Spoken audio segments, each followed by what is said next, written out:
Mario King, I, Mario King, do solemnly swear or affirm that that I will faithfully support the Constitution of the United States of America That was Moss Point, Mississippi's newly elected mayor, Mario King, been sworn in just 3 months ago at 30. He's the youngest mayor ever elected in the state, and he's focused on rejuvenating the city by improving public safety, health, education, the economy, and community engagement. He joins us now on the show. Mario, glad to have you here. Thank you for having me. Mississippi has more black elected officials than any other state. But when you look at power, when you look at resources, communities are still suffering. How do you deal with that to get people to understand that they have to use their collective power to change Mississippi? I think that you have to start off with really looking at the communities that elect these black officials. And one thing that we do as African Americans is once we elect someone, we kind of walk away from the table.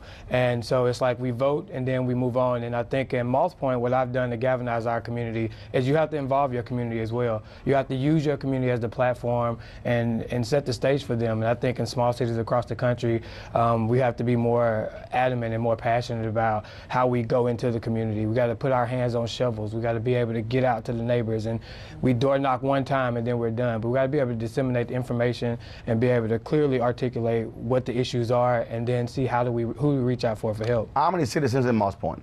We have around 13,500. And so what are the top 2 issues for you in the city? I think when we look at Moss Point, the top 2 issues are, of course, the infrastructure issues, but community engagement. I think that's one of our hugest issues, and that's, like I said, for all black communities, it's a huge issue to get people engaged and get them to stay engaged.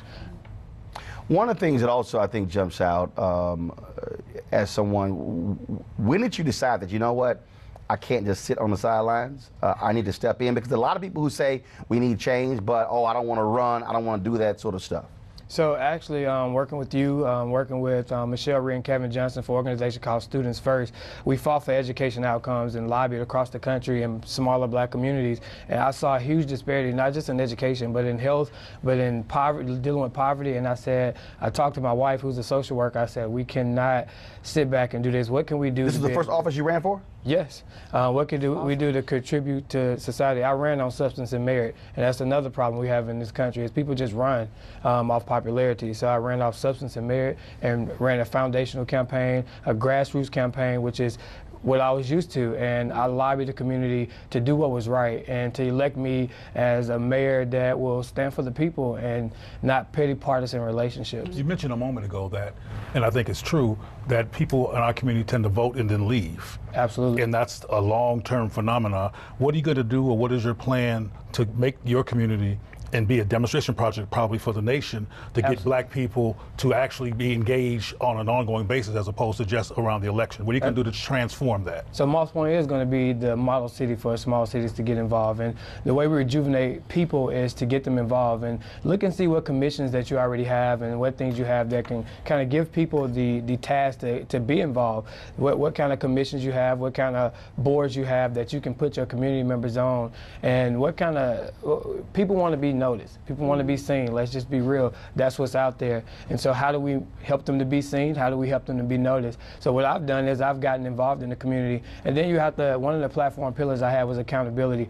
Not just hold government accountable, but hold yourself accountable too. Right. You know, and call out those issues. Like, do you clean your yard every day? Do you park cars there?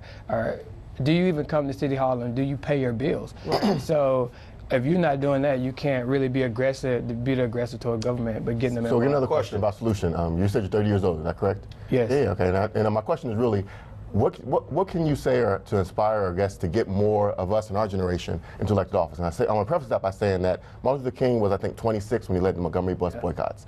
Thurgood Marshall was, I think, 28 or somewhere when he did his first lawsuit as counsel for NAACP. So we've always been at the forefront of our generation. But if you look at America today, you know, last year's election, we had a 71-year-old and a 70-year-old running.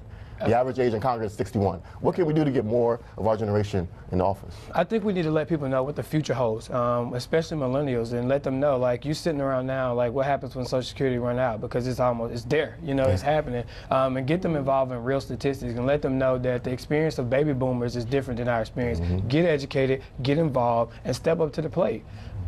Yeah, I'm also wondering, I feel like Mississippi has this long history of resistance. My co-host of the Black Joy mixtape, she's from Jackson, and has really laid that out. And there are more young black folks running for office. Yeah. What do you think how do you move gatekeepers out of their way from running for office? What has your experience been with that? Grassroots movement, but the first thing is respect them and let them know that you're going to do it. And so that's what I did. I went to every mayoral candidate that ran, and I asked for their support and let them know what I was going to do. All right, Mario, thanks a bunch. Glad to have you here. Good luck. Thank you. I really appreciate it. Thanks so much. Weekdays on TV One. I will never lie to you. Oh my God. Roland Martin. He doesn't want to talk to us. He wants to ignore us. Uncensored. Hell no. That ain't gonna cut it, boo. Unapologetic. No, that is fundamentally false. You are wrong. Unfiltered. He wants an America where we all look alike. He ain't talking about black people. Unrelenting. You better go work out, because you got a fight on your hands. NewsOne Now with Roland Martin. Weekdays at 7 a.m. on TV One.